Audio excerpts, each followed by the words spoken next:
Cristo ressuscitou, aleluia, aleluia. É esta certeza que nós renovamos a cada manhã.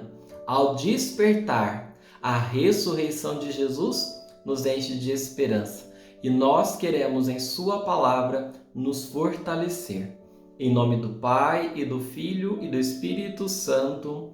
Amém. Fala, Senhor, ao nosso coração, como outrora falastes aos discípulos, para que também nós possamos encontrá-lo em Tua palavra e fazer profunda experiência do Teu amor. Vós que viveis e reinais para sempre. Amém. Vamos acolher o Evangelho que hoje é narrado por São Lucas. Naquele mesmo dia, o primeiro da semana, 2 dos discípulos de Jesus que iam para um povoado chamado Emaús, distante 11 quilômetros de Jerusalém, conversavam sobre todas as coisas que tinham acontecido. Enquanto conversavam e discutiam, o próprio Jesus se aproximou e começou a caminhar com eles. Os discípulos, porém, estavam como que cegos e não reconheceram. Então Jesus perguntou: "O que ides conversando pelo caminho?"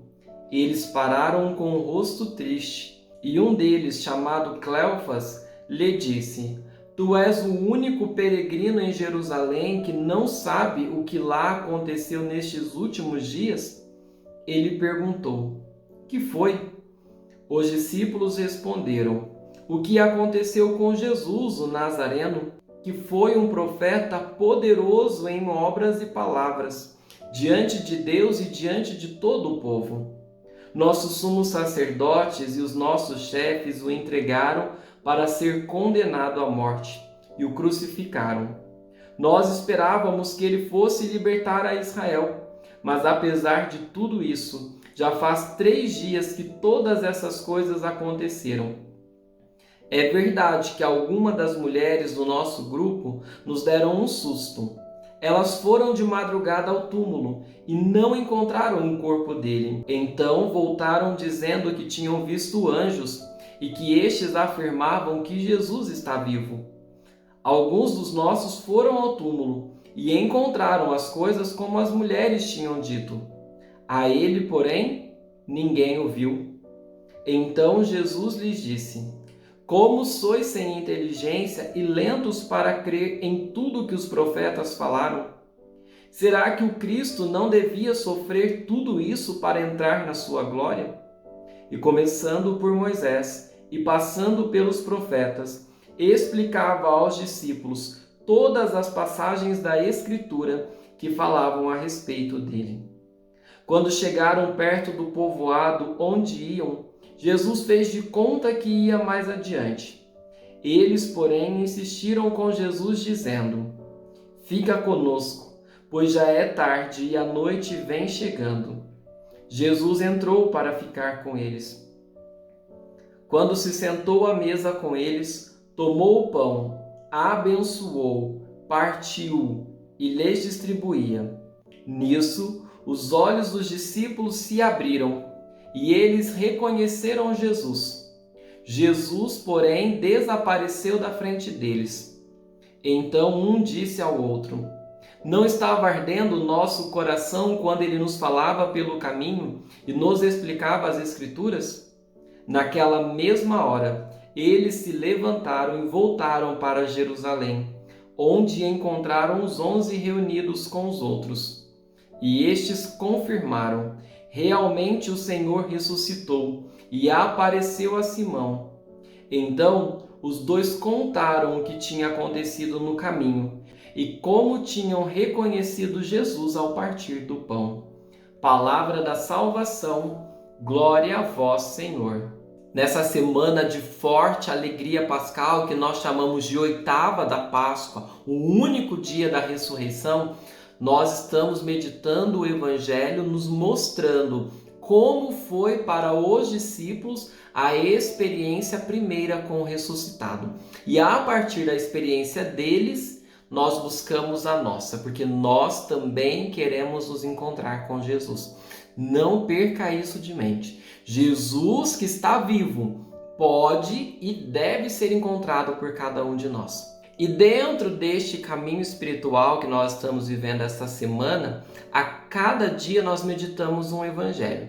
Segunda-feira nós vimos a experiência da ressurreição a partir do evangelho de Mateus. Ontem, a partir do evangelho de João. E hoje nós vemos a experiência da ressurreição dentro do evangelho de Lucas, com uma das passagens mais lindas e profundas do evangelho, a história dos discípulos de Emaús. E para abrir a nossa reflexão, eu puxo aqui para o nosso coração o versículo que eu acho mais bonito de toda a passagem, que é logo no começo, quando o evangelista vai dizer que Jesus se aproximou e caminhou com os discípulos. Jesus se aproxima, ele está vivo e ele está perto, caminhando, não só com eles. Jesus também caminha com você. Jesus, na estrada da vida, é o seu companheiro de viagem. Ele não sai de perto de você. Só que assim como Maria Madalena, que ontem, por causa da tristeza, não conseguia ver Jesus, os discípulos de Emaús também não conseguem. E talvez nós também não conseguimos. Então vamos ver o que cegou esses discípulos e qual foi o remédio para essa cegueira. E o que cegou aqueles discípulos foi o fato de as coisas não terem saído do jeito que eles estavam esperando. Eles ouviram as palavras de Jesus, eles viram todos os sinais que Jesus realizava, só que Jesus foi preso, condenado, humilhado, crucificado e morreu. Isso causou uma decepção muito grande, porque eles não estavam esperando isso acontecer com alguém tão poderoso como Jesus.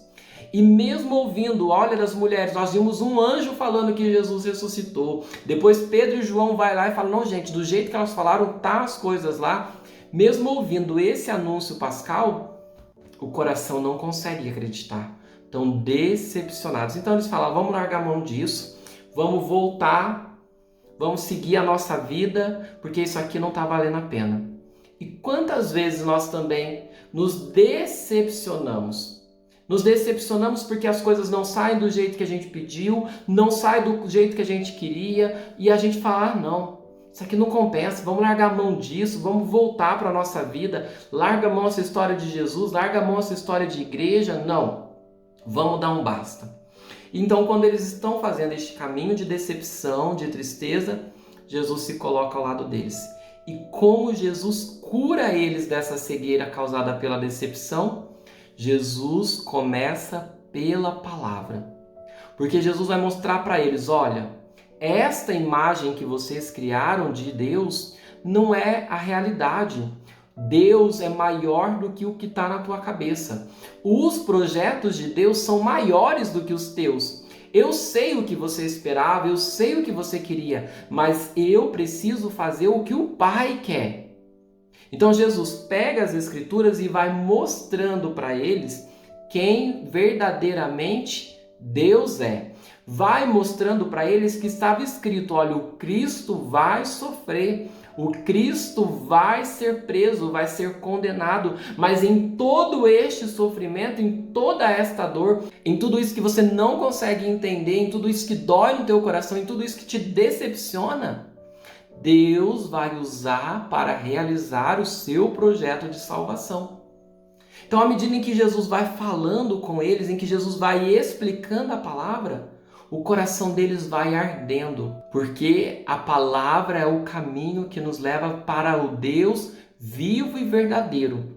São Jerônimo vai dizer que não conhecer a palavra é ignorar Jesus. Então eu preciso ouvir a palavra para eu não correr o risco de acreditar num Deus que eu criei na minha cabeça. Porque se eu acreditar num Deus que eu criei na minha cabeça, vai ser uma decepção em cima da outra. Não porque Deus falhou, mas porque você criou uma falsa expectativa. Porque você está crendo num Deus que não existe. Porque o nosso Deus, nós o encontramos na palavra. Só que Jesus usa um segundo elemento. Ele chega lá onde os discípulos vão ficar, está entardecendo, os discípulos pedem para ele ficar e então Jesus fica. E à mesa, Jesus parte o pão. Na Eucaristia, aquilo que a palavra foi preparando no coração, eles encontram. O jeito de encontrar Jesus vivo e ressuscitado de uma maneira tão poderosa que a nossa cegueira é curada é na Eucaristia. Foi quando Jesus partiu o pão que os discípulos reconheceram. É Jesus, Ele está vivo, é Ele quem está aqui. E aqui a gente consegue entender e ver o quê? A nossa missa. Porque a nossa missa é isso, o primeiro momento a escuta da palavra e o segundo momento a Eucaristia. Quanta gente já comungou, já recebeu Jesus, não sentiu nada, não ouviu a voz do Senhor e não experimentou a graça da comunhão com Ele. Por quê? Porque desprezou a palavra. Ninguém vai conseguir ver Jesus, encontrar-se com Ele, fazer profunda e verdadeira experiência sem a palavra. E aí você poderia me dizer, padre, o senhor vai falar de comunhão, de Eucaristia neste momento em que nós não podemos ir na igreja? Eu venho, só que eu não venho falar sobre a missa para você como os pagãos andam fazendo nesses dias, que falam que basta rezar em casa, que quem tem fé sente Deus em qualquer lugar. É verdade. Lembra? Deus está próximo, Ele caminha ao nosso lado. Mas nós que sentamos à mesa com Jesus e vemos Ele partir o pão, a gente sabe que não é igual. A gente não precisa das paredes da igreja, a gente não precisa daquele ambiente. O que a gente precisa é da Eucaristia. E eu não estou dizendo isso para você para que a gente lidere uma rebeldia contra essa restrição do momento presente. Não, é o mais sensato a ser feito. Só que o nosso coração dói, só que a nossa alma chora de tristeza porque nós não podemos estar com Jesus. Porque a gente sabe, a gente não vive sem a Eucaristia. Porque é no altar, no pão partilhado, que a gente o encontra verdadeiramente vivo e ressuscitado, porque o pão que o Senhor nos dá é a sua presença real. E diante deste evangelho, e diante desta realidade da impossibilidade de ir na igreja, como viver esta palavra? Eu diria para você duas coisas. Crendo que Jesus está próximo de você, que Ele te acompanha pelas estradas da vida, que Ele está aí na sua casa agora, por exemplo, então você precisa redobrar a escuta da palavra. Vai preparando teu coração, porque no dia em que for possível a gente estar reunido para comungar, você vai estar com o teu coração ardendo, como os discípulos de Emaús. Para que você não vá para a missa como você já foi outras vezes, como eu já fui outras vezes, com o coração frio, com o coração cego, com o coração duro. Se você está sentindo saudade da missa, se você está sentindo saudade da Eucaristia, deixa Deus falar com você pela palavra. Pegue um evangelho e leia do começo ao fim, aproveite esse tempo pascal, um pouco a cada dia, para que o teu coração vá se tornando uma fornalha de amor.